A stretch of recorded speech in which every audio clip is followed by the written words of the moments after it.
tal amigos, amantes del bonsai y bienvenidos a mi taller de bonsai. Hoy tengo un super video que me han pedido ya en muchas ocasiones por medio de mensajes en todas mis redes sociales. Y es que para nadie es un secreto que acá en mi taller de bonsai en muchas ocasiones hemos hablado sobre el diseño. Tengo videos dedicados a diseño, tengo los 3 pasos para engrosar, tengo los fundamentos de diseño, tengo un montón de cosas sobre diseño. En trabajos de diseño, con algunos de mis árboles yo voy repasando ciertos conceptos o ciertas normas, si se puede llamar así, guías, recomendaciones, como lo quiera ver, en cuanto a diseño. Pero hoy me han pedido ya en varias ocasiones, repito, que condense todo en un solo video para que sirva un poco más de guía. Y hoy precisamente es el día. Hoy vamos a hablar de los fundamentos básicos para el diseño. Un video muy didáctico que estoy seguro que les va a servir, pero mucho. Así es que vamos a empezar con varios conceptos, varios temas y ver algunos ejemplos de árboles que yo he trabajado ya aquí en el canal para ir ejemplificando los fundamentos de diseño. Y el primero que vamos a ver a continuación es la línea. Cuando hablamos del concepto de línea de tronco, es el fundamento más básico o el principal por donde deberíamos iniciar nosotros cuando empezamos a trabajar nuestros diseños. Y es que la línea de tronco va a definir de alguna manera el estilo o el trabajo con el que vamos a empezar a diseñar. La línea de tronco te va a dictar siempre, obviamente, el movimiento y los puntos a aprovechar, a disimular o a resaltar de acuerdo a la línea de tronco. Ejemplos, tenemos líneas muy rectas con apenas una pequeña variación en su movimiento, o tenemos líneas con movimientos muchísimo más marcados donde tenemos más opciones de aprovechamiento. No es simplemente que un árbol alto no tiene que tener mucho movimiento, simplemente es a partir del material con el que yo estoy trabajando, lo primero que tengo que ver es la línea de tronco con la que voy a definir el resto de la estrategia con la cual yo voy a formar un futuro bonsai. A partir de esa línea yo puedo definir también si va a ser un árbol más alto o se va a hacer un árbol más compacto, como en este ejemplo que yo tengo acá. La línea va de la mano con el siguiente fundamento, que es propiamente el movimiento. El movimiento va a la mano junto con el concepto anterior. ¿Por qué? Una línea de tronco muy recta, muy poco sinuosa, me va a permitir hacer un árbol de pronto un poco más alto, me va a permitir tal vez mejorar la estructura o estructurar el árbol de una forma más sencilla, si lo podemos ver en cuanto a movimiento. Sin embargo, una línea de tronco con mucho movimiento, con muchos cambios de dirección, con muchas curvas, con muchos retorcidos por todo lado, me va a permitir también a mí ejemplificar y tomar esas líneas de tronco, ese movimiento que tiene principal, para irlo traduciendo en toda la estructura del árbol. Yo siempre lo he dicho, una línea de tronco curva o un movimiento con muchas curvas, yo puedo traducirlo en el follaje. Una línea de tronco, un movimiento muy poco visible o muy sinuoso o muy simple, como es este caso, yo tengo que ramificar de la forma similar a como se ve la línea de tronco. Y si usted ve la estructura de esta ramificación, pues tiene en el ejemplo perfecto para lo que es una línea de tronco con poco movimiento, ramas con poco movimiento. Una línea de tronco con mucho movimiento, yo hago una ramificación con mucho movimiento, una estructura con mucho movimiento que me permita llevar la congruencia de lo que yo estoy realizando. Luego de tener definida no solamente la línea de tronco y el movimiento, lo que sigue es la figura, la forma. Y obviamente en nuestros diseños tiene que predominar de alguna manera la forma triangular en nuestros árboles. Eso es un fundamento o una recomendación o lo que se esperaría ver en un diseño en un bonsai. Una vez que tenemos definida cuál es la línea, cuál es el movimiento con el que yo quiero trabajar, como dije hace un momento, una línea de pronto muy recta, sin muchos cambios de dirección o algo muy retorcido, independientemente de la línea y el movimiento que el árbol presente, yo tengo que generar un movimiento, una figura triangular. No solamente porque es que el bonsái es triangular, no, sino que es un tema también de cultivo. La triangularidad en el árbol va a permitir que el follaje pueda recibir la luz solar en todos sus ángulos. Si hacemos algo cuadrado, estamos haciendo un seto y la luz va a entrar únicamente en la parte superior y en los laterales de esa figura. Pero si tenemos un triángulo, sin importar cuál sea, estamos asegurándonos de que el sol pueda entrar en todos los ángulos, en todas las partes del follaje, manteniendo saludable el árbol. Vean que ya esto se sale un poco del tema de bonsái y entra un tema de cultivo y de naturaleza. Todos los árboles en forma salvaje, por decirlo de alguna forma, tienen una figura de cierta forma triangular, porque el sol tiene que entrar en todos sus ángulos. Entonces estamos aplicando lo que vemos en la naturaleza, lo estamos replicando en nuestros árboles. La figura toma una relevancia importante a la hora de formar nuestros árboles, de la mano con la línea, el movimiento y la figura. Unido a la figura tenemos también el tema de la formación en 3D, la profundidad. La profundidad refiere más que cualquier otra cosa a ramas traseras. Esas ramas traseras son las que me permiten a mí darle a la forma una estructura tridimensional para que no parezca solamente una foto, que parezca que hay algo por aquí atrás que brinda esa profundidad. A veces nos centramos mucho en las ramas principales y que el ápice y que la forma, pero olvidamos que en la parte de atrás también ocupamos dar esa sensación de 3D, esa sensación de profundidad, esa sensación de que el árbol es un todo, que lo mire por donde lo mire, hay árbol, hay ramas, hay estructura, hay forma. Entonces, recordemos, la triangularidad va de la mano también con la forma tridimensional, darle profundidad al árbol, las estructuras traseras, que si bien es cierto, cuando vemos el árbol del frente no es tan relevante, pero sí tiene una importancia enorme para que se pueda ver cómo debe ser el árbol, triangular y tridimensional. Continuando con el siguiente fundamento, tenemos la proporción. Y la proporción es súper importante, no solamente para definir la altura máxima del árbol, sino también jugar con lo que el árbol tiene dentro de su naturaleza, dentro de su anatomía, si cabe el término.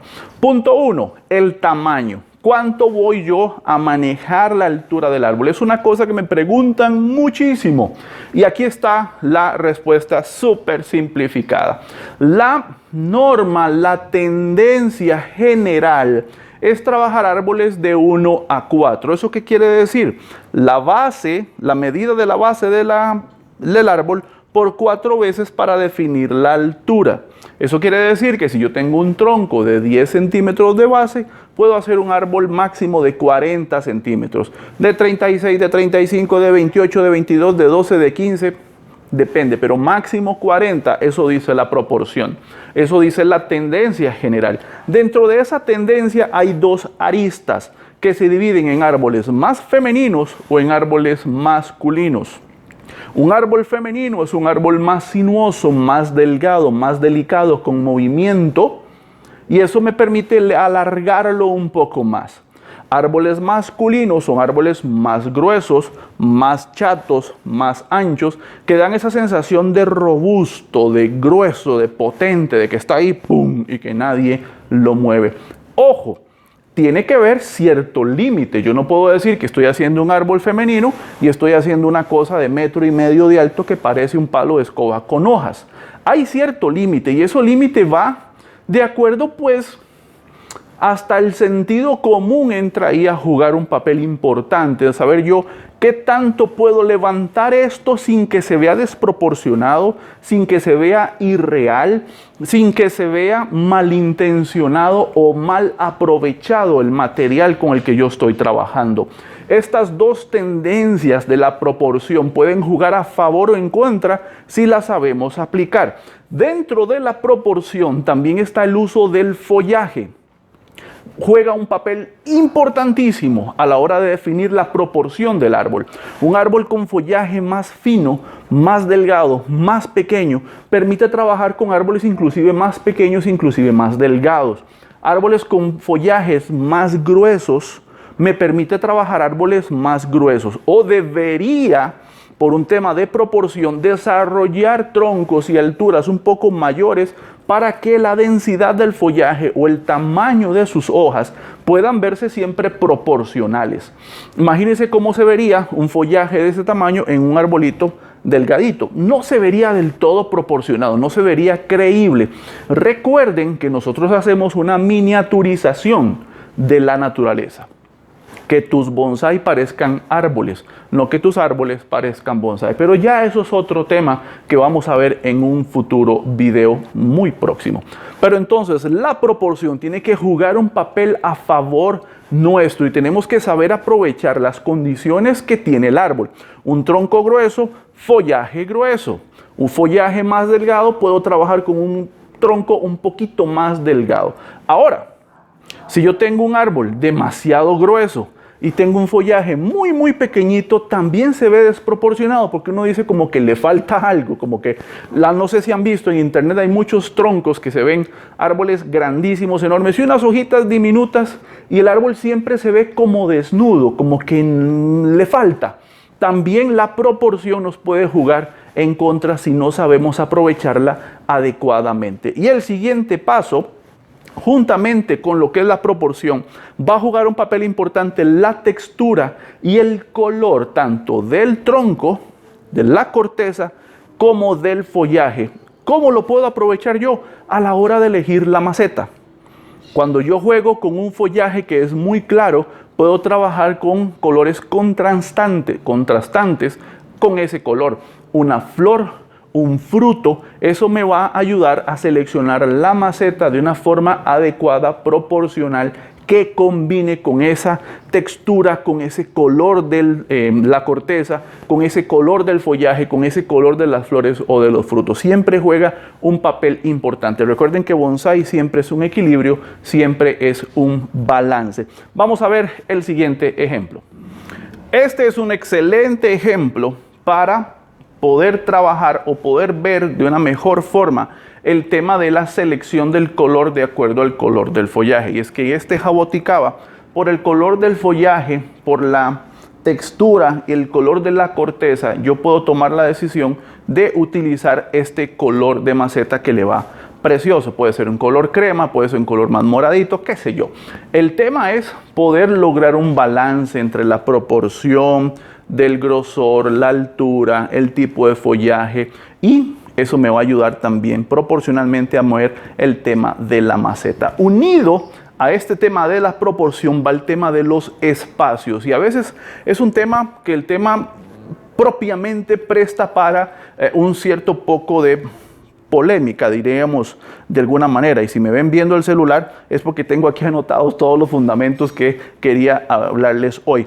Y en el tema del espacio, estamos hablando de espacios positivos y espacios negativos. Por ahí una vez en una de mis redes sociales se soltó un poco de polémica respecto a que ¿por qué espacios negativos? ¿Por qué ser tan negativo? Y no sé qué cosas. Bueno, es un tema tal vez de interpretación o es una forma tal vez de clasificar la diferencia entre donde no hay ningún tipo de espacio para que se vea la mano. Si yo pongo mi mano por aquí, solamente por esta parte la ve, pero si la subo, ya no se ve mi mano. La tridimensionalidad de alguna forma se pierde un poco, ¿verdad? No es que del todo va a aparecer el árbol como una fotografía, no. Pero el manejo de los espacios también es importante. Y los espacios negativos se denomina al espacio que hay entre nube de follaje y nube de follaje. Ahora, hay especies que por su naturaleza se permite de pronto este tipo de follajes, este tipo de copas, se permite un poco porque su naturaleza es así. Hay especies como de pronto juníperos, coníferas, pinos, qué sé yo, donde su estructura natural permite ver un poco más espacio, ver un poco más allá. Hay un libro donde dice tiene que haber un espacio y donde un ave pase libre en medio de ellas. Eso es un poco poético, yo no lo critico, pero lo que queremos aprender hoy, en el día de hoy, sobre espacios es que en algunas especies sí se recomienda ver ese nivel entre nube de follaje y nube de follaje.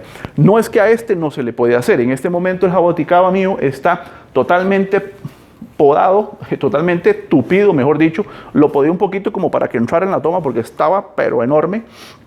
Pero la idea poco a poco es irle creando un poquito de espacio para que se pueda definir cada vez mejor las copas, las nubes de follaje, como se quiere ir viendo. Ahí entra mucho también el estilo, entra un poco más bien el gusto del artista, de cómo lo esté haciendo. Aquí se ve muy natural, se ve muy por su cuenta, muy a sus anchas, muy creciendo por donde él quiere. No está mal. Pero si queremos tal vez refinar un poco, entonces podemos ir con alambrado, con poda, ir definiendo un poquito más los espacios. Eso tiene que ver mucho con el tema del diseño y hasta dónde nos queremos ir, algo más estructurado o algo más naturalista, que es un tema que vamos también a tratar en un futuro video, así es que no se lo pierda. Y el último tema que vamos a hablar hoy es justamente el balance. Hablamos de árboles simétricos y hablamos de árboles asimétricos. La asimetría o la simetría en el balance del diseño en un árbol también juega un papel importante a la hora de definir hacia qué lado nos vamos a ir. En este caso, nosotros podemos definir el balance si trazamos una línea en el centro del árbol y lo dividimos en dos y vemos si las masas de follaje están relativamente balanceadas. A eso se le llama un árbol simétrico, que es justamente este caso. Tenemos un árbol relativamente simétrico donde sus masas de follaje en distancia y posición están relativamente a la misma forma. Partamos, como les digo, el árbol a la mitad y vamos a ver más o menos cómo funciona el tema de la simetría. La asimetría es cuando una de esas partes tiene mayor peso, mayor relevancia, mayor distancia que la anterior. Si esta rama, por ejemplo, fuera más larga, fuera más caída y esta un poco más levantada, ahí tendríamos asimetría. ¿Cuál de las dos es buena? Yo no podría decir que asimétrico o simétrico es lo correcto. Va a depender de la mano de todos estos fundamentos que me van a ir ayudando a poderle sacar el mejor provecho al árbol. Yo hubiera podido trabajar el árbol de pronto así y hacer un árbol asimétrico, que en un momento, cuando yo empecé a trabajar este jaboticaba, eso fue lo que yo iba a hacer. Y si no lo creen, busquen el video que se llama poda estructural y van a ver este árbol completamente podado, y yo pensé en este ángulo justamente, en trabajar algo más o menos así, dándole más predominancia a esta rama y esta no tanto. Después, con el pasar del tiempo, cambié de decisión y decidí hacer un árbol simétrico. ¿Cuál es el mejor? ¿Cuál es el correcto? No importa, el tema es hacerlo bien. Los fundamentos en diseño son guías que nos pueden ayudar, como dije hace un momento, a sacarle el mayor provecho a nuestros árboles, tomando en consideración desde la línea de tronco con la que vamos a trabajar, el acomodo, la proporción, los espacios, la textura, el balance, etcétera, etcétera, etcétera. Todo eso nos va a ir ayudando, y si lo sabemos aprovechar, si lo sabemos tomar de la mejor manera posible, si nos tomamos el momento para estudiar el árbol, nos podemos ir guiando decisión tras decisión para que el árbol pueda llegar al mejor punto que podamos darle. El árbol en bruto tiene 1000 posibilidades, pero si sabemos aprovecharlas, si sabemos identificar cada una de ellas, si podemos llegar a sacarle el mayor provecho de acuerdo a lo que el árbol tiene, a lo que el árbol puede dar, les aseguro que el resultado siempre va a ser satisfactorio. Y usted va a poder de alguna forma defender o justificar sus decisiones de acuerdo a estos fundamentos. Yo los invito a que lo pongan en práctica, que revisen sus árboles y que se sienten a ver cada uno en cuanto a proporción, línea, movimiento, etcétera, etcétera, etcétera, para ver si han tomado las mejores decisiones o si tienen la oportunidad de corregir alguna o mejorar otra para que el árbol cada día se vea muchísimo mejor. Estoy seguro que no se van a arrepentir y estoy completamente seguro que va a ser de mucha utilidad y que sus árboles lo van a agradecer. Así es que esto fue todo por el día de hoy. Espero que les haya gustado y si le quedó alguna duda, háganmelo saber en los comentarios al pie del video. No olvide darle like a mi página en Facebook y suscríbase a su canal de videos, Mi Taller de Bonsai, para aprender haciendo. Nos vemos. Chao.